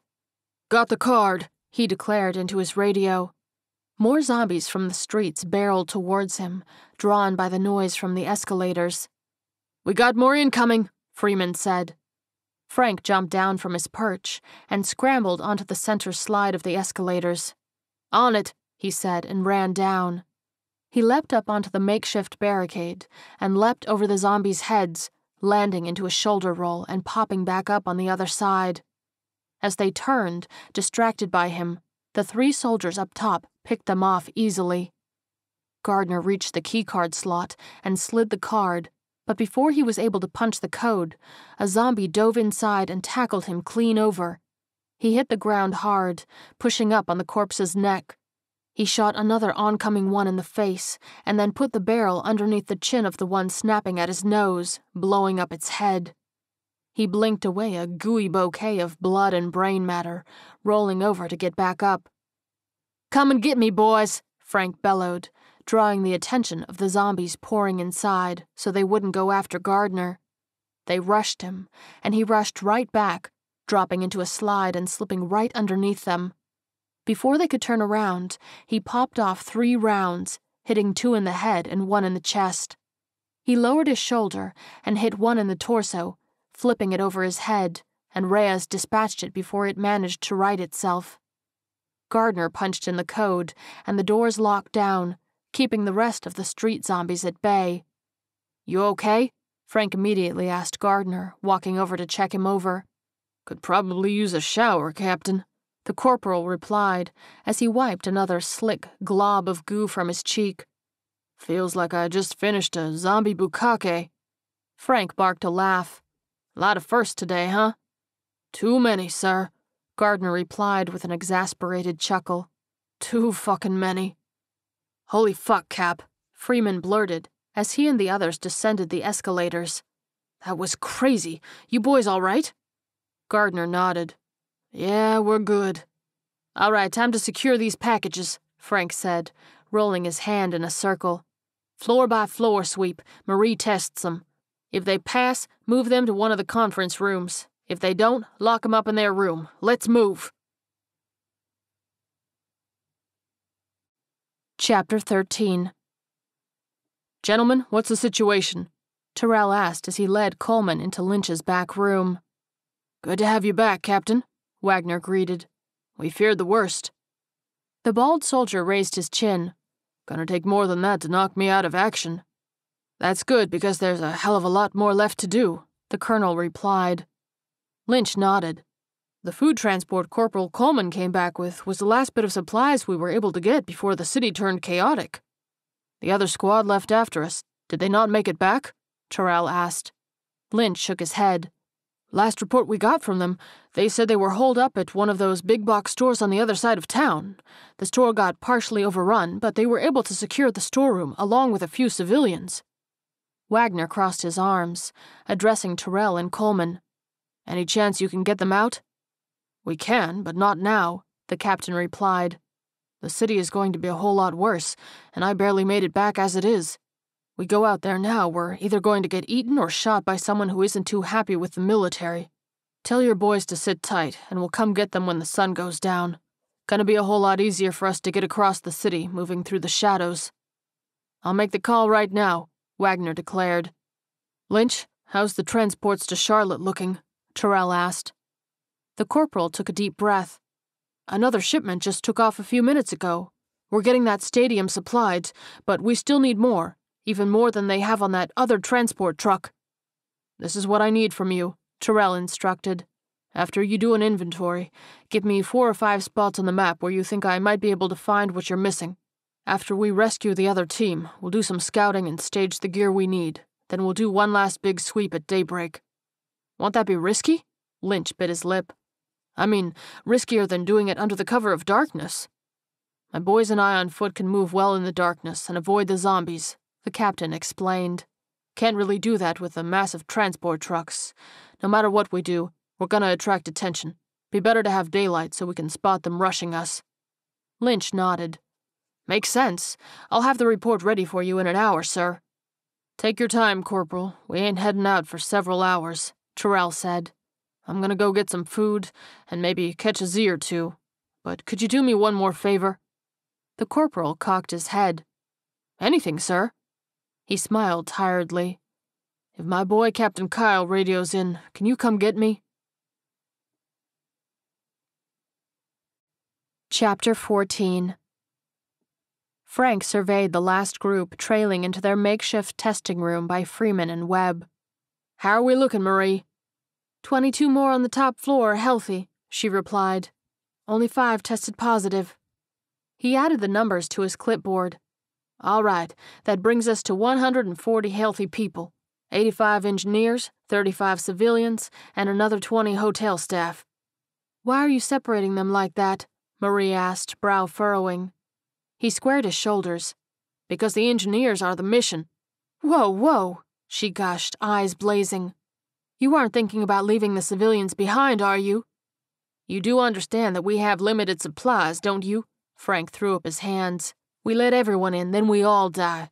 Our mission is bigger than a handful of civilians." "I'm not an idiot," she snapped. "I know we can't let everyone in who shows up on the doorstep of the stadium. Not only do they take up valuable space and resources, but they could easily be infected. These people are different, though. They're actively helping us secure the VIPs, and we know that they aren't sick." She lowered her voice. I haven't seen the manifest of people that you're bringing in, but I'm guessing whoever made it didn't bother to add in low-level support staff. Stadium that size with that many people, I'm sure having a few cleaning ladies couldn't hurt. Frank nodded with a sigh of defeat.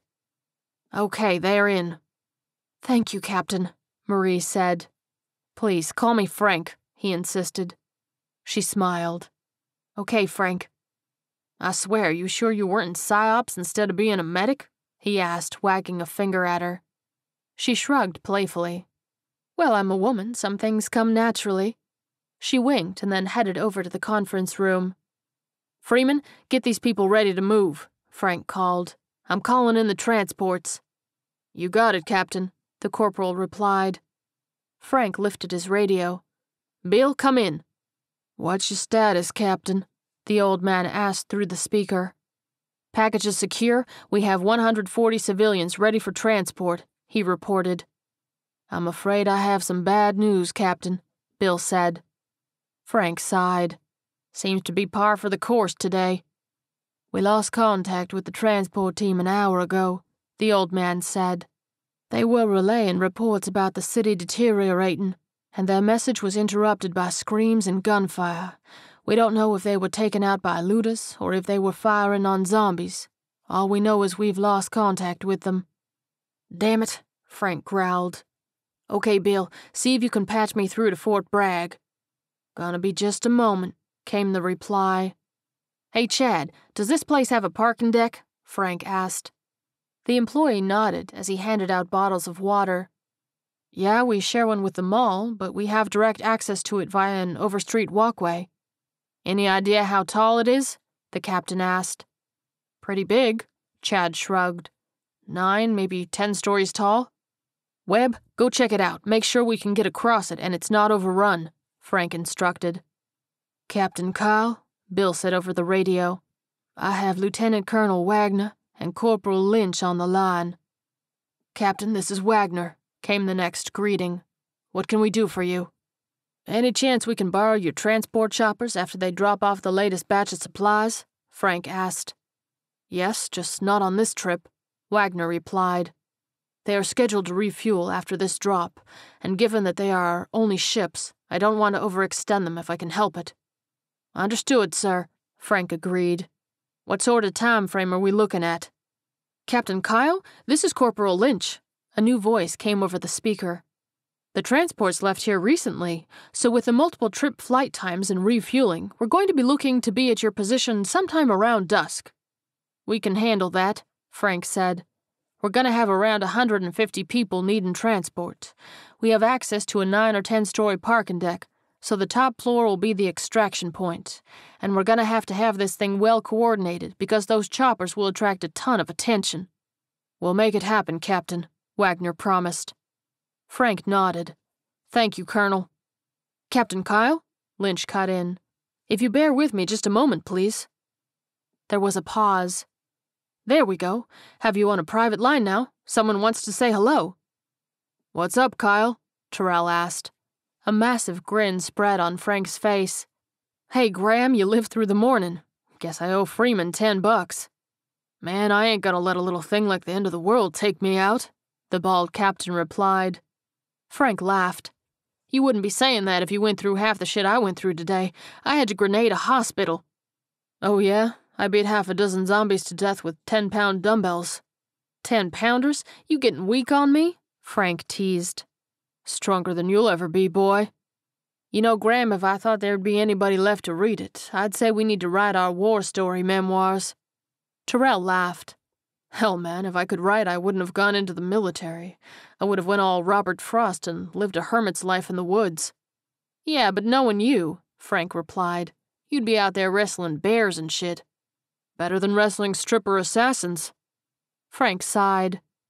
Once again, man, I'm sorry. Just giving you a hard time, bro, Terrell laughed. I know, man, his friend assured him. Just good to hear you're still going. All right now, you and your boys get some rest, Terrell instructed. When the sun goes down, the real fun is going to begin. No kidding, Frank agreed. Be safe, bro. Webb walked back in, Chad on his heels, as the captain ended the call. Path is clear, the corporal said. The walkway is on the 7th floor, so we're only going to have a couple of floors to go up to the roof. Finally, something going our way, Frank said with a grin. Transports are going to be here in a few hours, so I want everyone to get some rest. He took a deep breath. I get the sense it's going to be one hell of a night. End of Book 1.